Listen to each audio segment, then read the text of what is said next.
Hello everyone, I thought I would share with you today exercises that you can do. Now I've checked on YouTube to see if anyone else has done anything like this, and I just can't find anything. It's almost like people aren't supposed to do exercise, which they are, so here we go. So these aren't exercises that I've been given, these are just exercises that I have found helpful. I'll do 3 different types. One when like you're in the bedridden stage, so maybe after a relapse, or excuse me, or when you've like first started with the ME process. So I'll show you exercises like that. The second type will be when you're able to sit in your chair or like lie on the sofa kind of thing, but in a more of a sitting up position. So that'll be more exercises. And then the third lot will be when you're able to actually sort of move around and stand up and things. These are very, very, very gentle exercises because it's the thing that even like picking up a drink and stuff is enough to sort of make you go so I will just show you what I have found helpful and we'll go from there. Okay. So when you're first, I'm going to take my glasses off, I can lie back.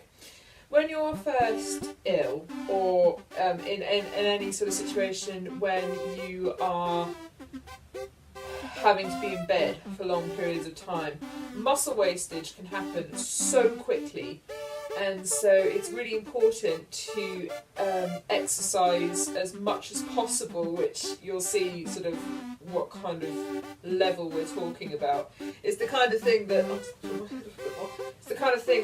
if you were doing this on like a chart, it would just be like, that isn't even exercise. But for ME sufferers, it really is, because our bodies are working so hard to do the tiniest thing that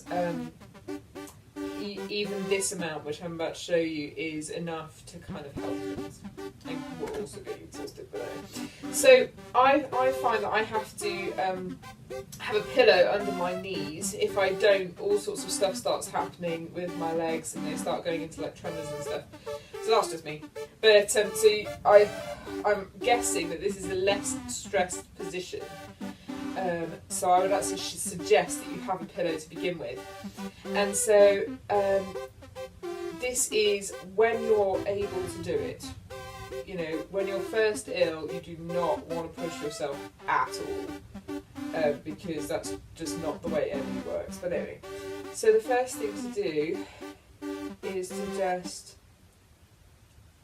bring your feet up and down and up and down, and then rest.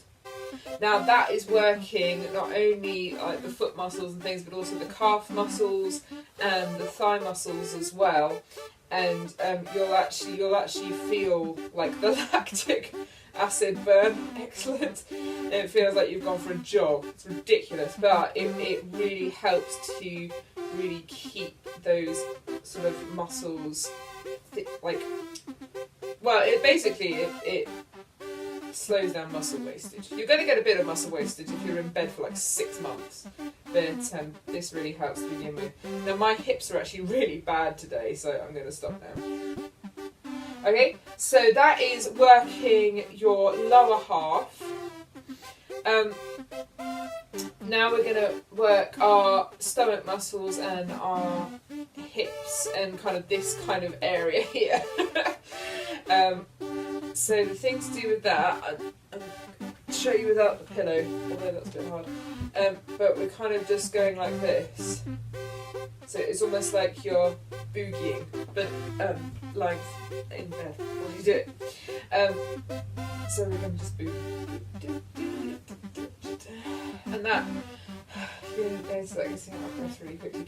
But so that helps. And I mean, I found that, you know, I maintained my weight with this. Because obviously, like if you've been relatively active before and you're suddenly bedridden, you kind of go, oh my goodness, what's going to happen to my body? But it's not too bad. So I'm going to boogie a bit. And it's very important to concentrate on your breathing as well, making sure that you're taking in enough oxygen, and we seem to need more because our bodies feel like they're having a proper workout, basically.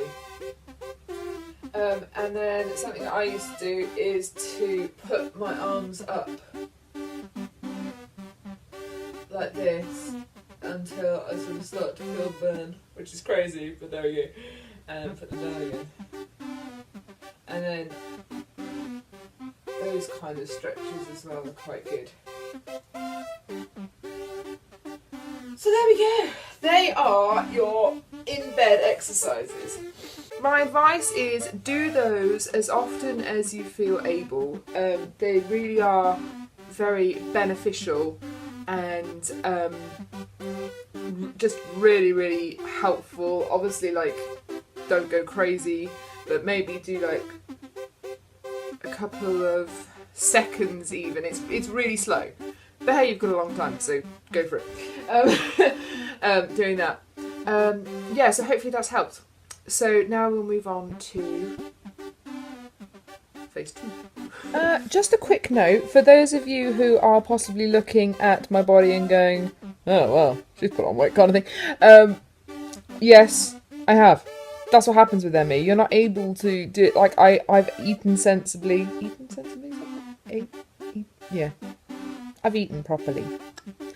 I had a bit of a naughty moment last year where I was eating things I shouldn't be. But most of the time I eat healthily and things, but this is just the thing that you're not able to do the amount of exercise that you used to do, so of course you're going to put on a bit of weight. If anyone's got anything for like how to get rid of the scary arms, let me know. But you know, that's just something you have to get used to and adapt accordingly. Is my advice. Yes. Okay. Right, let's go on.